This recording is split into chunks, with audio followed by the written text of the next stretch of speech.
قدر سیاسی اور سماجی رہنما علاقے بھر سے بلکہ لاہور سے اور دیگر درگاہوں کے جانشین اور ان کے شہزادے آج کے اس پروگرام میں تشریف لائے، میں سب ہی کو دل کی عطا گہرائیوں سے خوش آمدید کہتا ہوں۔ ہمارے اس ٹاؤن شپ کے ایک علمی روحانی بہت بڑے گھرانے کے چشم و چراغ پیر سید ذوالفقار حسین یوسفی صاحب، جو کہ آپ کے میرے جانی اور پہچانی شخصیت ہیں، وہ تشریف رکھتے ہیں، اور ان کے ساتھ ہی صوفی باصفا محترم پیر فرمان الرحمن جمالی صاحب قدس اللہ عالی، وہ بھی تشریف رکھتے ہیں، اور میرے دائیں طرف یہ حضور کے ثنا خواں محترم خرم شہزاد مدنی صاحب، وہ تو کسی تعارف کے محتاج نہیں ہیں، اور چمن صاحب کے بھتیجے محترم صاحبزادہ عطا حسین چشتی صاحب، وہ بھی ان کے گھر کے ہی فرزند ہیں، اور اسی طرح ٹھوکر نیاز بیگ ان کا آستانہ ہے، محترم مقبول صاحب نقش بندی مجدلی، آپ تشریف لائے، اور میرے بائیں طرف قطب العارفین عمدۃ الصالحین برہان الواصلین حضرت سائیں میاں میر بالا پیر قادری، اور مختوم المشائخ حضرت مختوم سید چند پیر قادری صاحب، آپ کے جگر گوشہ اور آپ کے جانشین، آپ کے شجادہ نشین محترم پیر سید علی رضا گیلانی صاحب، آپ تشریف رکھتے ہیں، اور ان کے ساتھ ہی محترم المقام حضرت قبلہ پیر ذی النورین انصار عثمانی صاحب، جو کہ جگر گوشہ ہیں پیر سید ابرار حسین شاہ صاحب کے، اور میری جماعت کے ایک معتبر عالم دین اور ہمارے سیاسی سماجی معاملات میں ہر قدم میں پہلے ان کا قدم ہوتا ہے، حضرت علامہ عبد الرسول مجاہد صاحب، آپ تشریف رکھتے ہیں، اور آپ کے ساتھ ہی کچھ علماء، کچھ شخصیات موجود ہیں۔ اسی طرح ہمارے اس وطن عزیز کی ایک علمی گھرانے کے چشم و چراغ، جو کہ ہر فن اپنے علم میں، عمل میں، کردار میں حضرت قبلہ مفتی عاشق حسین بخاری صاحب، آپ تشریف فرما ہوئے، اور دیگر میرے بھائی پیر سید راشد حسین گیلانی صاحب، آپ بھی تشریف رکھتے ہیں،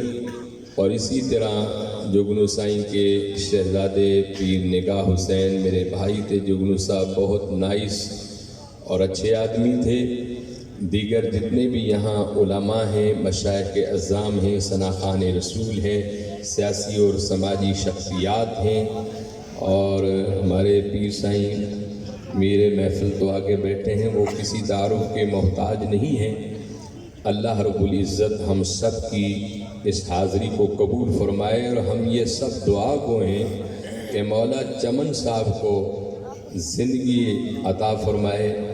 اور یہ کافی عرصے سے بیمار بھی رہتے ہیں، لیکن الحمدللہ اپنے مشن میں، اپنے معاملات میں اپنے دوستوں کو لے کر یہ چلتے ہیں۔ تو اللہ رب العزت ہمارے مختوم بابا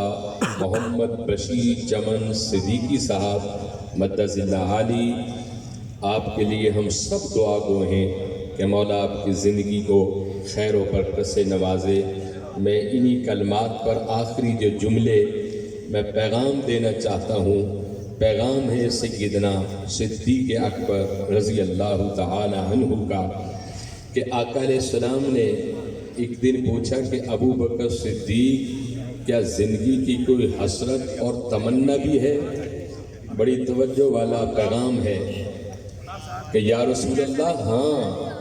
آقا علیہ السلام نے فرمایا کہ ابو بکر صدیق، زندگی کی کیا حسرت ہے؟ تو حضرت ابو بکر صدیق کہتے ہیں کہ یا رسول اللہ کہ میری پہلی حسرت یہ ہے کہ آنکھ صدیق کی ہو چہرہ مصطفیٰ کا ہو، اور دوسری حسرت یہ ہے کہ آقا مال میرا ہو تقسیم کرنے والا مصطفیٰ ہو، اور تیسری حسرت یہ ہے کہ شہزادی میری ہو اہلیہ محمد مصطفیٰ کی ہو۔ تو میرے آقا علیہ السلام کے تو یہ جانثار ایسی عظیم شخصیت کے مالک تھے حضرت ابو بکر صدیق، اور وہ ابو بکر صدیق جن کے بارے میں سیدنا فاروق اعظم فرماتے ہیں کہ کاش کہ میں ابو بکر صدیق کے سینے کا ایک بال ہوتا۔ حضرت فاروق اعظم فرماتے ہیں کہ کاش میں سیدنا صدیق اکبر کے سینے کا بال ہوتا۔ اور جب کائنات کی ماں نے سوال کیا کہ یا رسول اللہ یہ بتائیں کہ آسمان کے ستاروں کے برابر کیا کسی کی نیکیاں بھی ہیں؟ تو میرے آقا مسکرا کر فرمانے لگے کہ ہاں نعم عمر، کہ میرے عمر کی اتنی نیکیاں ہیں۔ تو خیال تو یہ تھا کہ میرے باپ کے بارے میں بتائیں گے، لیکن رحمت عالم صلی اللہ علیہ وسلم نے فرمایا کہ ہاں نعم عمر، کہ اتنی نیکیاں میرے عمر کی ہیں جتنے آسمان کے ستاروں کی تعداد ہے۔ علماء اور محققین نے لکھا ہے کہ حضرت سیدنا فاروق اعظم کہنے لگے کہ یا رسول اللہ میری زندگی کی ساری نیکیاں لے لو اور غار والی نیکی مجھے عطا فرما دو۔ تو حضرت ابو بکر صدیق رضی اللہ تعالیٰ عنہ کی عظمت کا یہ مہینہ ہے، اور الحمدللہ ہمارے چمن صاحب ہمیشہ یہ چمکتے رہے دمکتے رہے۔ اللہ رب العزت کی بارگاہ میں دعا ہے، حضور داتا صاحب کی نگری میں یہ پروگرام ہے، مولا اس عظیم پروگرام کو اپنی بارگاہ سمدیت میں قبول فرمائے۔